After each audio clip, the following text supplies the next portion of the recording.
Well, greetings from Court Helicopter. The public has seen quite a number of issues arising out of Alliance Girls fiasco, where a teacher by the name Ayiro is being alleged to have had multiple sexual intercourse with his students. The PS has ordered for his arrest, and the civil society is up in arms. But what is the law? Explainer from Court Helicopter, which comes every Saturday and Sunday, will be giving you the story, but from our angle, what is the law? The law applicable in this matter is what is called as the Sexual Offences Act. Previously, there was no Sexual Offences Act. There was the Penal Code, but Parliament consolidated all offences under coming into the sexual realm into one law called the Sexual Offences Act. The first issue is to be determined is these offences happened long time ago, according to the students or the alumni of Alliance Girls High School, who are saying these offences have been done for long. Does the law allow the DCI and investigative agencies to deal with that question now? Yes. Under the Penal Code and under the criminal law, there is no limitation for an offense when it was committed. An offense that was committed 1930, an offense that was committed 1920, an offense that was committed last year, there is no timeline for that offense. The offense only has a timeline when the perpetrator is dead. So the DCI will have to investigate this matter, and if any criminal liability is found or culpability, the teacher will be arrested. Let us look at the offenses that are likely to be preferred against the teacher. We go straight away to Section 5 of the Sexual Offences Act.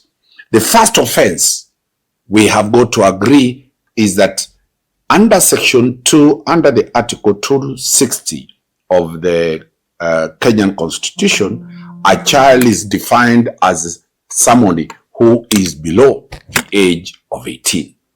All those students were in school, and therefore there is a general presumption that they were minors and they were below 18 years.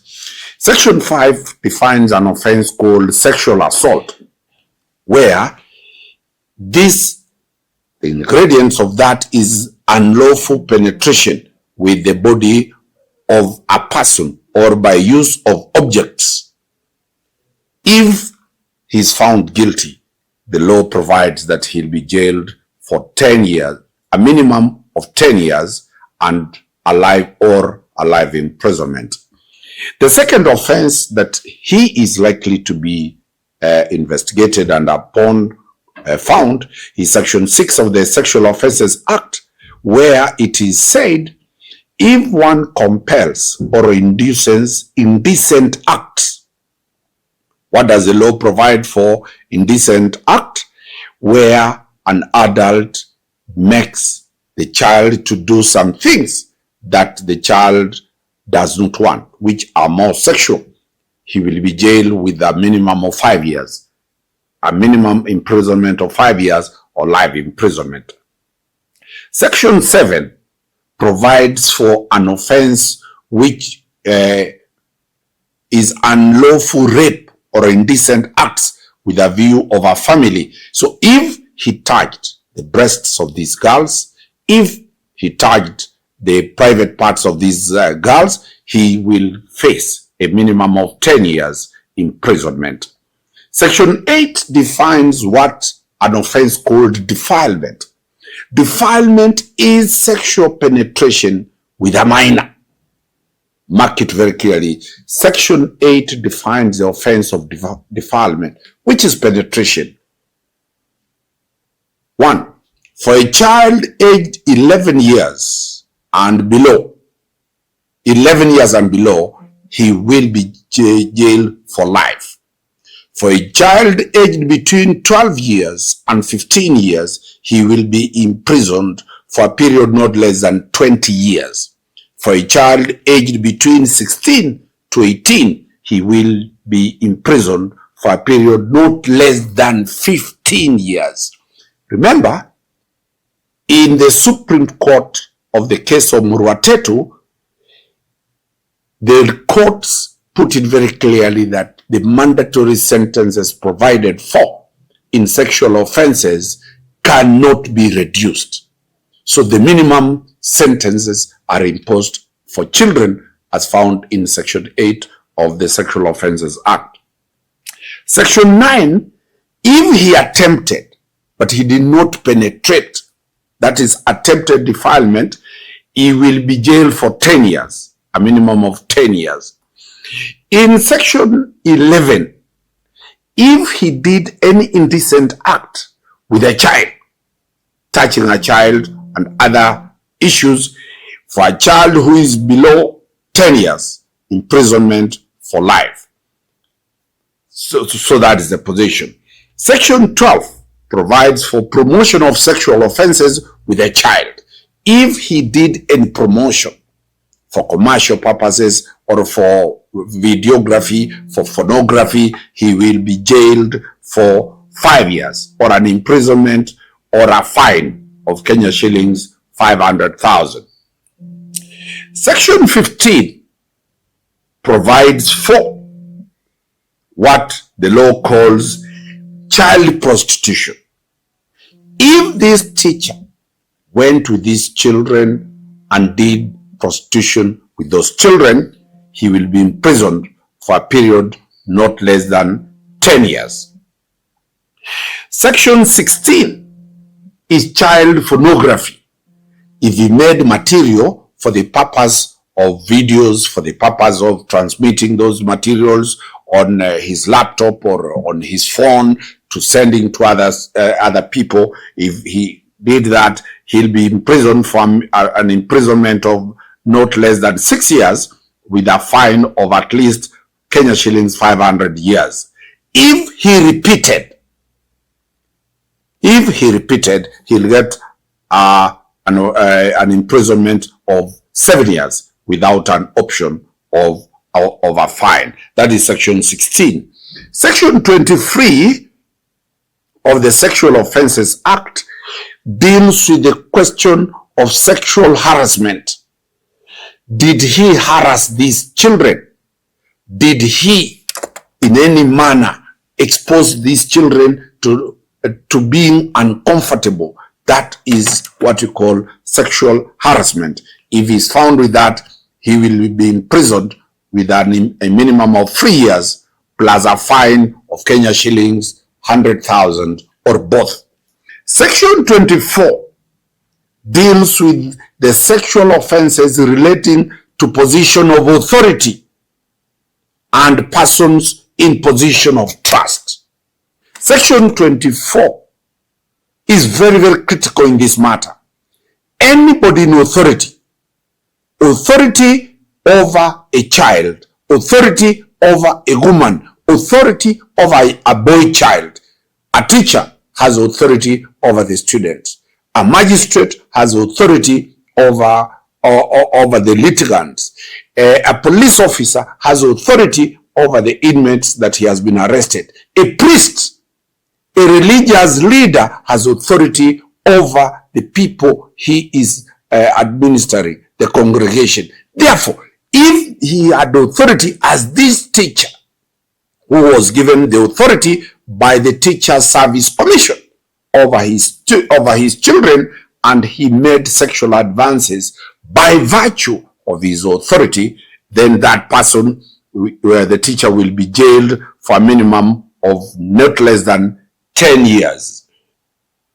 In Section 26, it deals with the question, in the sexual engagement, did he ever transmit a sexually transmitted disease, whether it's HIV whether it is gonorrhea, whether it's syphilis. If he did, and any of these children is found to have contracted that disease, then he'll be jailed for a minimum of 15 years or a life imprisonment. Section 27, which is the last section, is administering a substance with intent, what Kenyans know nowadays, which is called kuwekewa mchele. Did the teacher administer any stupefying substance to make these girls have sex with him, without the girl's consent? If he stupefied them, or kama aliwekea mchele, the minimum is 10 years imprisonment. Those are the offenses that are likely to be investigated. The second limb of our explainer is the mode of investigation. 1, the complainants must go and make a report to the police station. Once they have made a report to the police station, the DCI will take statements from them. They will also be taken samples and the evidence gathered. The teacher or the person who is the suspect will be summoned to record a statement, and if the evidence is found, then that person, 1, shall be arrested, because that is a criminal offense, brought to court, and be charged with the possibility of the offenses that we have done. Number 2, the teacher being a public servant employed by the Teachers Service Commission. The Code of Regulation demands that one does not have carnal knowledge of a minor or a student he or she is supposed to be teaching. Therefore, the TSC Code of Conduct shall act immediately. He will be interdicted. He will be taken through the professional disciplinary process, and if found guilty, he will be dismissed and be put on the register of the Teachers Service Commission, that he will never at any one time be employed to serve either as a teacher in a public school or a teacher in a private school.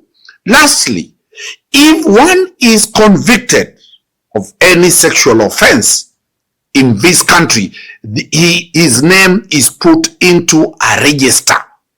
That register is a register kept by the DCI and by the judiciary forever. That person can never get a certificate of good conduct. That person can never be employed anywhere, and that person always is considered a serious threat to the minors, and no child shall be entrusted to be there. That is the law, and that is the law from Court Helicopter, where we run this program every Saturday and Sunday. And the question is, but what is the law? The answer is found in Court Helicopter. Keep viewing and keep watching every Saturday and Sunday, Court Helicopter. But what is the law? Danstan Omari, an advocate of the High Court of Kenya, giving back to the community, because I have a duty to teach the public and to disseminate knowledge of the law to those who do not know the law. Thank you very much.